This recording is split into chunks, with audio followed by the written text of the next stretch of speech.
সংকটের সময় মনে অত্যাধিক চিন্তাজনক ভাবনা উপস্থিত হলে মনকে শান্ত করতে এই কথাটি 3 বার উচ্চারণ করুন।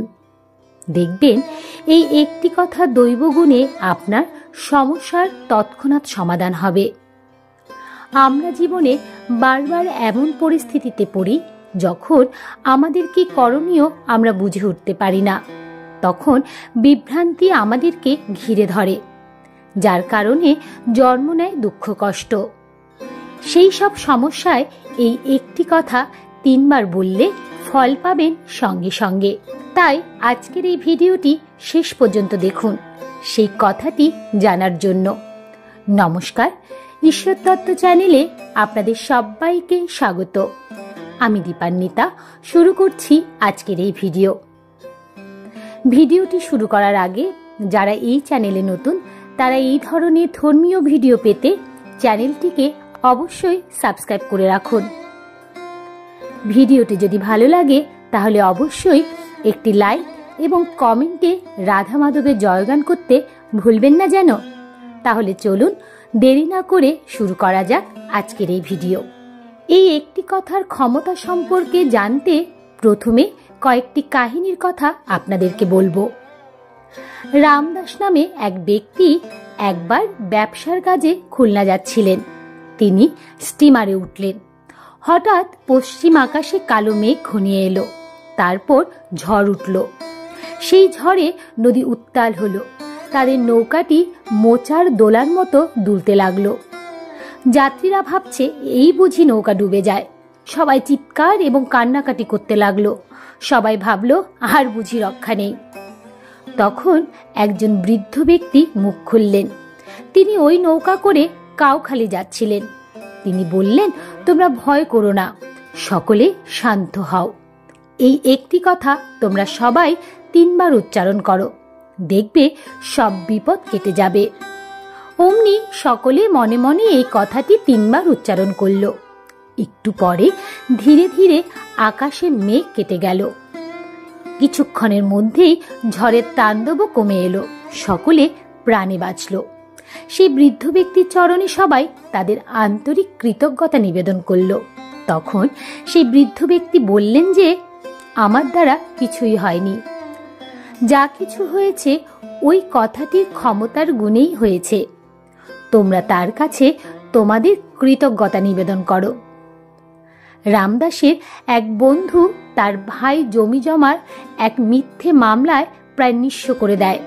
তখন তার বন্ধু রামদাসকে তার দুঃখের কথা জানায়। রামদাস তখন তার বন্ধুকে বলে, এই একটি কথা 3 বার মনে মনে বলে দেখবে, সব ঝামেলা ধীরে ধীরে মিটে যাবে। তারপর থেকে তার সেই বন্ধু মনে মনে এই কথাটি 3 বার বলতো।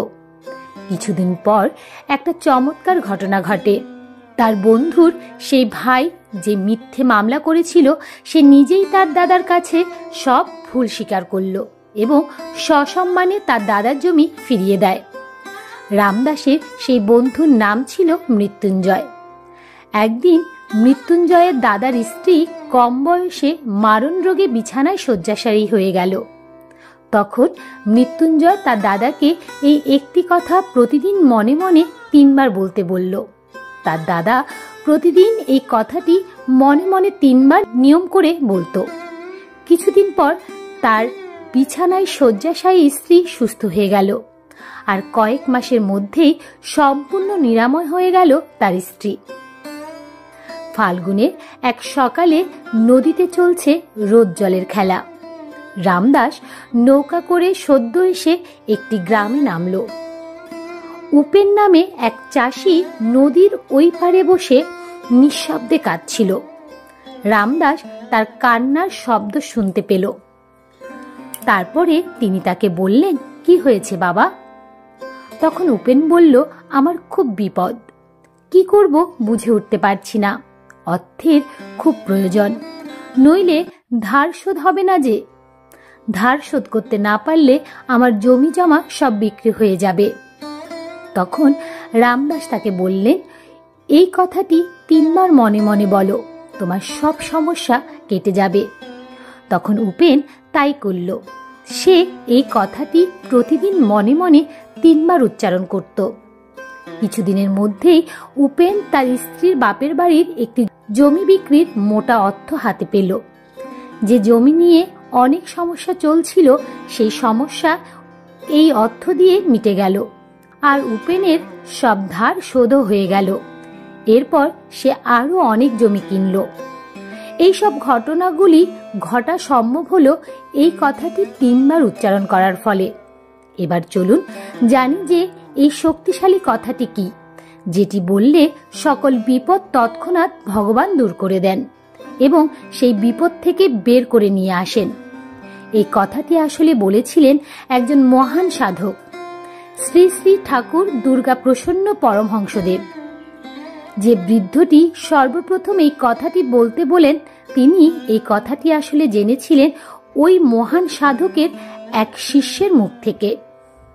বন্ধুরা, ভগবান বারে বারে নরদেহ ধারণ করে অবতার গ্রহণ করে এসেছেন লোককল্যাণের জন্য, কিন্তু তারা তাদের দৈব শক্তি বা ক্ষমতাকে কখনোই মানুষের সামনে প্রকাশ করতে চাননি। এমনই এক ঋষিতুল্য সাধককে আজ থেকে বহু বছর আগে পৃথিবী পেয়েছিল, যিনি জ্ঞানে, গরিমায়, আধ্যাত্মিকতায় এবং তার অর্জিত বিভিন্ন অলৌকিক ক্ষমতায় শ্রদ্ধা, বিশ্বাস এবং রোমাঞ্চের সীমা পেরিয়ে গিয়েছিলেন।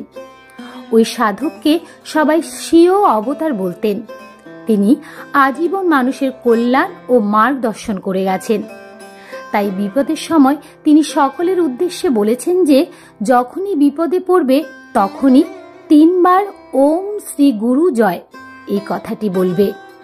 এখানে পরমহংসদেব শ্রীগুরু বলতে সবসময় ভগবান শ্রীকৃষ্ণকে সম্বোধন করতেন।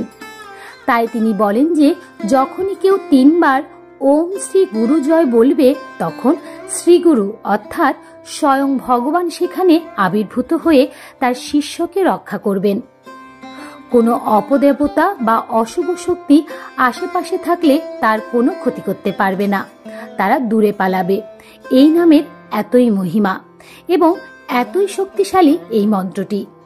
তাই যখনই বিপদে পড়বেন তখনই 3 বার বলবেন ওম শ্রী গুরু জয়, দেখবেন সকল বিপদ কেটে যাবে। এবার চলুন জেনে নিই ভগবান শ্রীকৃষ্ণের কিছু অমৃতবাণী। প্রজ্বলিত অগ্নি যেমন জ্বালানি কাঠকে ছাইতে পরিণত করে, ঠিক একইভাবে আমাদের জ্ঞানের আলো আমাদের মনের মধ্যে থাকা আত্ম অহংকারকে ছাইতে পরিণত করে। যে ব্যক্তির মন তার শত্রু এবং বন্ধুদের মধ্যে সম্পূর্ণ ভেদাভেদহীন, কেবলমাত্র তিনিই পরম শান্তির অধিকারী। মানুষের মনের উপর পূর্ণ নিয়ন্ত্রণ থাকলে সেই স্থিতিতে মনকে বলা হয় আমাদের পরম বন্ধু। ঠিক একইভাবে মনের উপর যদি নিয়ন্ত্রণ না থাকে, তবে সেই স্থিতিতে মন আমাদের চরম শত্রু হয়ে ওঠে। ষড়রিপুর উপর প্রভূত নিয়ন্ত্রণই হল একজন সফল মানুষের প্রধান পরিচয়। সততার সাথে কর্ম করতে জীবনে বহু বাধার সম্মুখীন হতে হবে। ধৈর্য থাকলে অবশেষে গর্বের সাথে জয় তোমারই হবে। মানুষের দুঃখের একটি বড় কারণ হল নিজের সাথে সর্বদা অপরের তুলনা করা। যে ব্যক্তির মধ্যে অহংকারের মাত্রা যত বেশি, সেই ব্যক্তির জ্ঞানের পরিধি ততই কম। জীবনে লক্ষ্য স্থির রাখা আবশ্যক, কারণ লক্ষ্যহীন জীবন মানুষকে ভুল পথে পরিচালিত করে।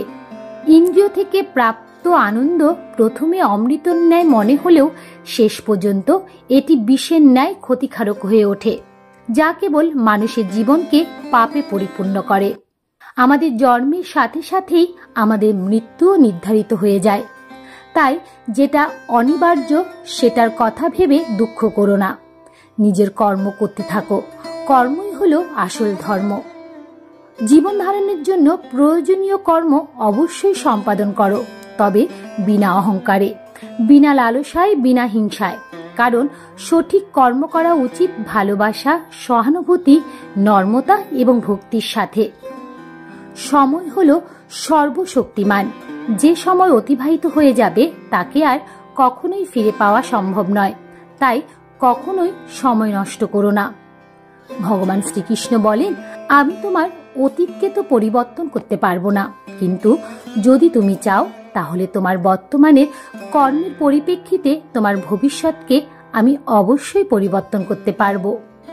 লোভ, ক্রোধ, হিংসা হলো মানুষের প্রধান শত্রু, যার নিজের অজান্তেই জীবনের সবচেয়ে বেশি মূল্যবান জিনিস সময়ের ক্ষতি করে। কারণ সময় হলো পরম ক্ষমতাবান, যা কারো জন্যই থেমে থাকে না। সর্বদা মনে রাখবে, জীবনে যত কঠিন পরিস্থিতির মধ্যে দিয়ে যাবে তোমার ব্যক্তিত্ব ততই প্রখর হবে। বিবেক ও বুদ্ধি হলো মানুষের পরম সম্পদ, যা সঠিক সময় জীবনের সঠিক দিশা বেছে নিতে সাহায্য করে। জয় শ্রীকৃষ্ণ। রাধে রাধে। তাহলে এ পর্যন্তই। ভিডিওটি যদি আপনাদের ভালো লেগে থাকে তবে অবশ্যই একটি লাইক করবেন এবং কমেন্টে রাধা মাধবের জয়গান করতে ভুলবেন না যেন। এ ধরনের ধর্মীয় ভিডিও পেতে এবং নিয়মিত গীতা পাঠ শুনতে চ্যানেলটিকে অবশ্যই সাবস্ক্রাইব করবেন। দেখা হচ্ছে অন্য আরেকটি ভিডিওতে। ততক্ষণ পর্যন্ত আপনারা ভালো থাকবেন, সুস্থ থাকবেন। হরে কৃষ্ণ কৃষ্ণ কৃষ্ণ হরে হরে, হরে রাম রাম রাম হরে হরে। নমস্কার।